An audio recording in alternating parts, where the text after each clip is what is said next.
asnjë telefonat, asnjë letër, asnjë përqafim. Për 25 vite me radhë, Elira jetoi me bindjen se babai i saj nuk e donte. Çdo ditëlindje kalonte pa një urim. Çdo fest mbyllej me të njëjtën pyetje: pse më braktisi? Por kur një telefonat e papritur e detyroi të kthehej në qytetin ku ishte rritur, ajo zbuloi se e vërteta nuk kishte qenë kur ajo që i kishin treguar. Në një kuti të vjetër druri, të fshehur në Papafingo, ndodhej një dosje e mbushur me letra që nuk kishin mbërritur kurrë në duart e saj. Çdo faqe zbulonte një sakrificë të paimagjinueshme dhe një sekret që kishte shkatëruar një familje të tërë. Por pyetja më e madhe mbetej ende pa përgjigje. Nëse babai e kishte dashur gjithë jetën, atëherë pse refuzoi ta takonte për plot 25 vite? Arsyeja e vërtet ishte aq tronditëse, sa askush nuk mund ta kishte imagjinuar. Qëndroni me ne deri në fund, sepse kjo histori do t'ju bëjë të vini në dyshim gjithçka që mendoni se dini për faljen, sakrificën dhe dashurinë e një prindi. Mëngjesi kishte nisur si çdo mëngjes tjetër për Elirën. Ora shënonte 7, pa një çerek dhe alarmi i telefonit u shtonte në apartamentin e saj të vogël në Tiranë.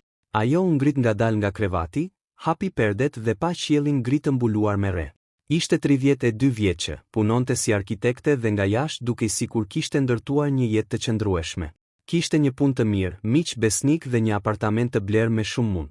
Megjithatë, brenda saj ekzistonte një boshllëk që nuk ishte mbushur kurrë.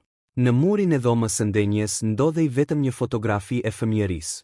Në të shfaqej një vajzë 7 vjeçare me flokë të gjata, e ulur mbi supet e një burri të ri që qeshte me gjithë zemër. Ishte fotografia e fundit që kishte me baban e saj.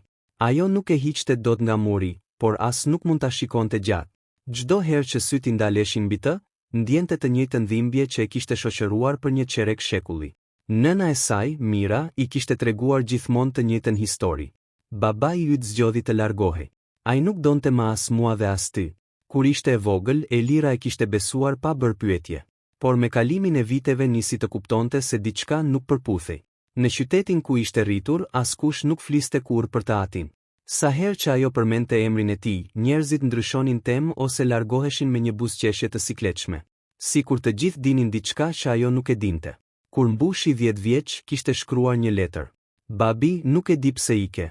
Nëse jam unë arsyeja, më fal. Të lutem eja të më takosh vetëm një herë. Ajo letër nuk mori kurrë përgjigje. Në moshën 15 vjeçare provoi përsëri. Mori autobusin dhe shkoi në adresën e vjetër ku dikur kishte jetuar ai. Porta ishte e mbyllur dhe fshinja plak i tha vetëm një fjali. Ai nuk jeton më këtu. As e dini ku është? Plaka uli kokën. Nuk mund të ndihmoj. Për vite të tëra, Elira mendoi se babai i saj kishte zgjedhur ta harronte. Kjo plag ndikoi në çdo marrëdhënie që krijoi. Nuk arrinte t'u besonte plotësisht njerëzve. Sa herë që dikush i afrohej shumë, ajo frikësohej se edhe ai do ta braktiste. I fejuari i saj, Arbeni, ishte larguar vetëm 6 muaj më parë. Nuk është se nuk të dua, i kishte thënë ai. Por ti nuk lejon askënd të hyjë në zemrën tënde. Ajo nuk kishte ditur çfarë t'i përgjigjej, sepse në thellësi e dinte se ai kishte të drejtë. Një pjesë e saj kishte mbetur përgjithmonë ajo vajza 7 vjeçare që priste baban te dritarja. Atë të martë, ndërsa po përgatiste kafen, telefoni ra. Numër i panjohur. Normalisht nuk përgjigjej, por diçka e shtyu ta hapte. Përshëndetje, po flas me Elirën. Po, jam avokati mentor Dervishi. Më vjen keq që po ju shqetësoj. Ajo ngriti vetullat. Nuk besoj se ju njoh. Jo, por unë kam punuar për baban tuaj. Për një çast, filxhani i kafes i rëshiti nga dora dhe u përplas në dysheme. Copat e porcelanit u shpërndan në të gjithë kuzhinën.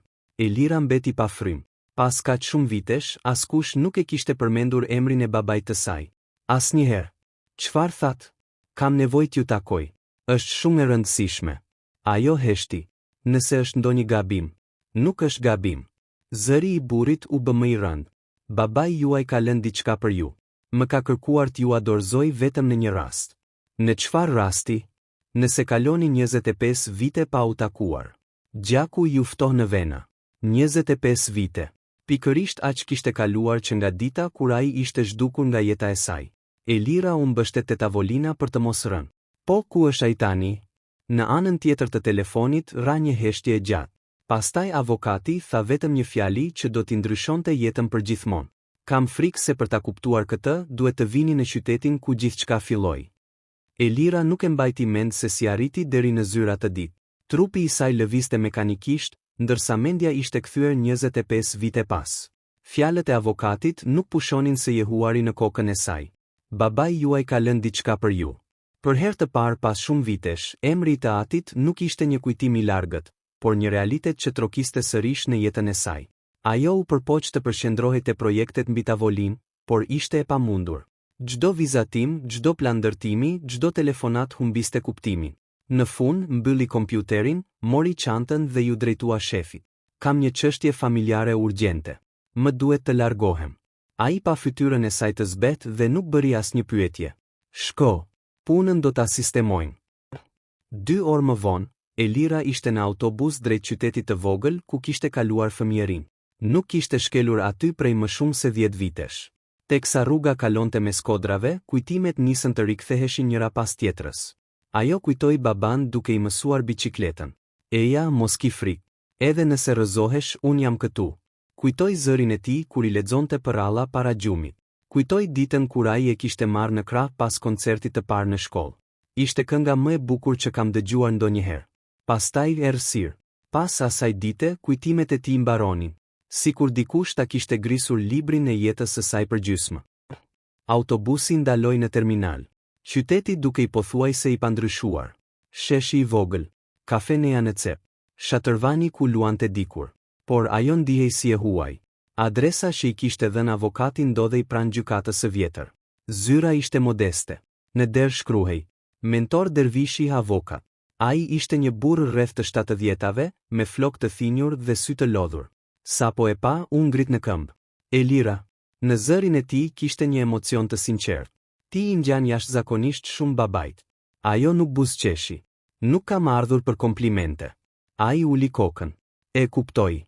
Nga një dollap nxori një kuti druri të errët të mbuluar nga pluhuri.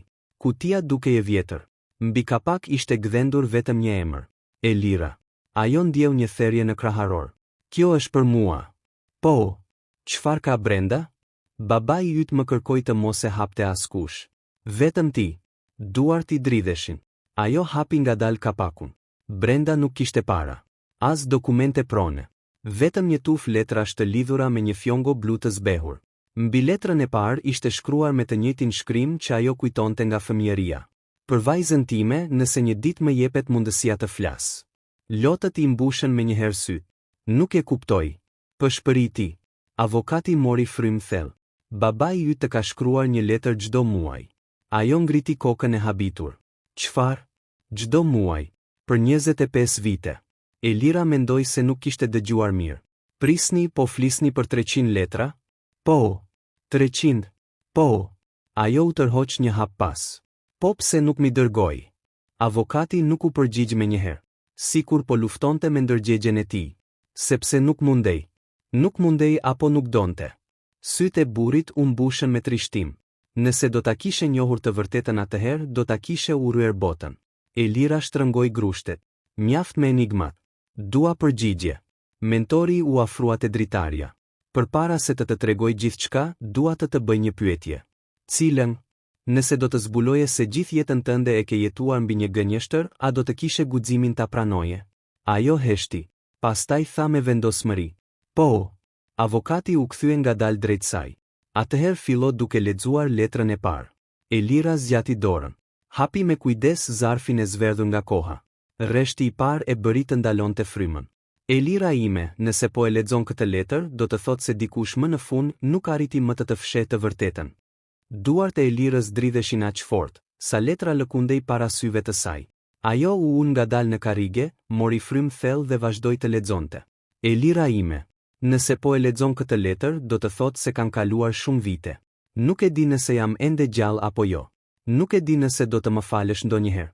Por para se të më gjykosh, dua të dish një gjë, nuk ka kaluar asnjë ditë pa menduar për ty. Ditën kur u largova nga shtëpia, nuk po largohesha nga ti. Po largohesha sepse dikush më detyroi të zgjedh mes jetës sate dhe pranisë sime. Elira ngriti me njëherë kokën. Çfarë do të thotë kjo? Avokati nuk foli. Ajo vazhdoi.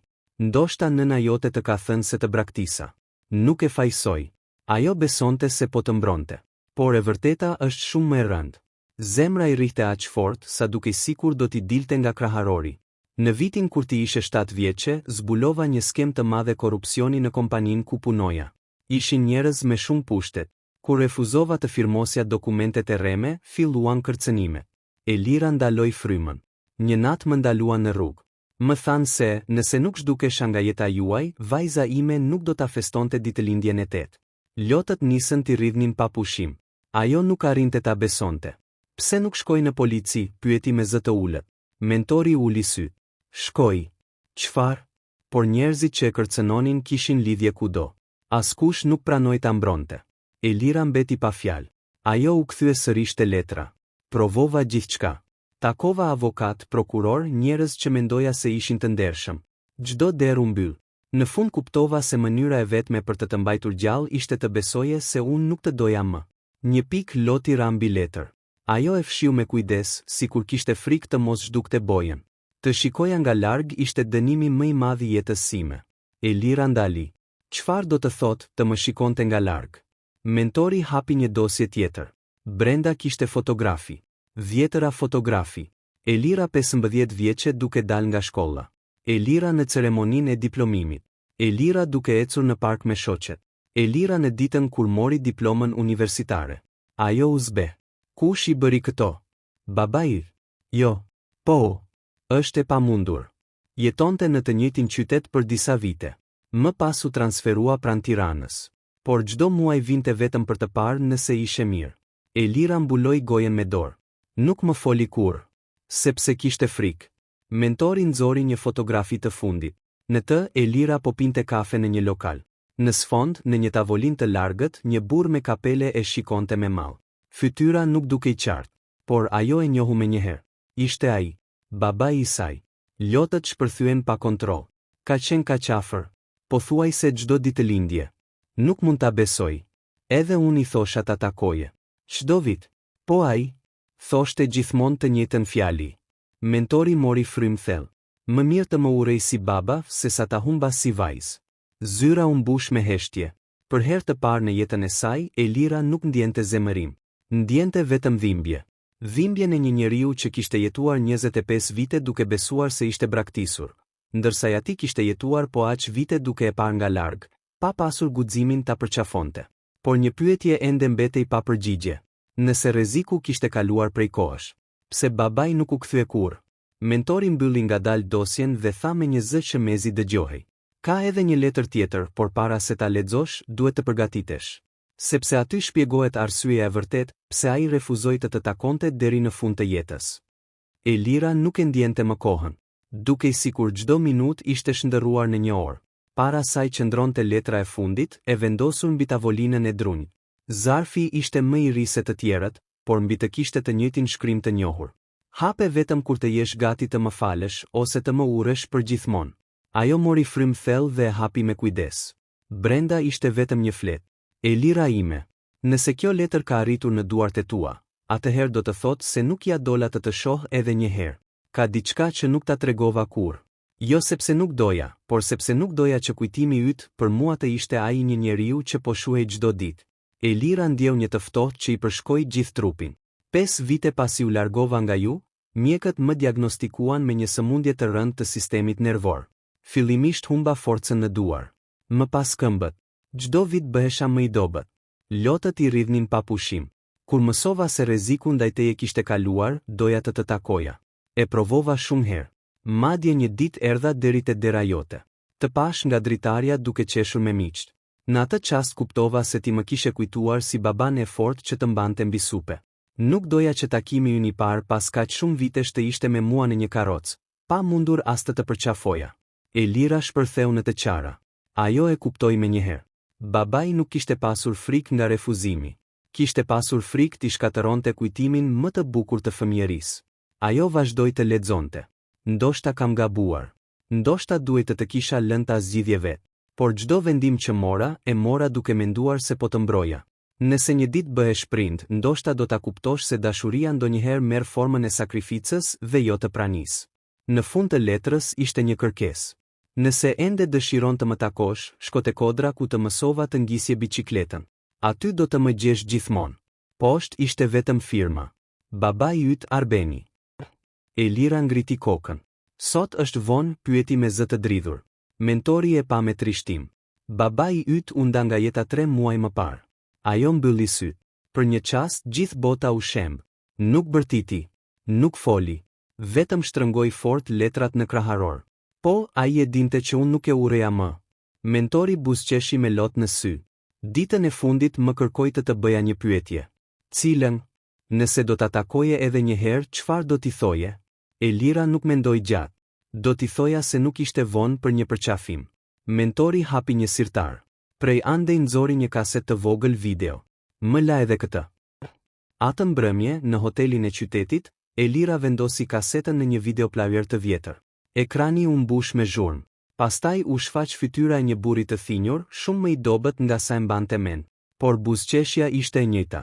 Përshëndetje, princesha ime. Në atë çast, Elira shpërtheu në lot. Burri në ekran buzëqeshi. Nëse po e sheh këtë, atëherë më në fund e vërteta ka dalë në dritë. Kam ëndërruar këtë bisedë për shumë vite. Ai nxori nga xhepi një fotografi. Ishte fotografia e vetme që kishin bashk, ajo ku Elira ishte mbi supet e tij. E mbajta me vete çdo ditë. Nuk kishte rëndësi ku shkoja. Ai heshti për pak. Kam vetëm një peng. Nuk dëgjova kur zërin tënd duke më thirrur përsëri babi. Elira preku ekranin me dorë. Babi. Pëshpëriti mes lotëve. Sikur ai ta dëgjonte. Videoja mbaroi me një fjali të fundit. Mos e harxho jetën duke u rryer. Sepse koha nuk kthehet më.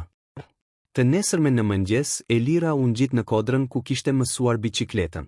Era lëkunte barin e gjelbër. Pak metra më tej ndodhej një gur i thjesht. Mbi të ishte gdhendur vetëm emri i tij. Ajo u ul pranë varrit dhe vendosi letrat mbi tokë. Për disa minuta nuk foli. Pastaj buzëqeshi mes lotëve. Ti nuk më braktise kurrë. Ishe pranë meje gjatë gjithë kohës. Faleminderit, baba. Një puhize lehtë kaloi mbi kodër, duke lëvizur lehtë gjethet e pemëve. Për herë të parë pas 25 vitesh, Elira nuk ndjente më zemërim. Vetëm paqe.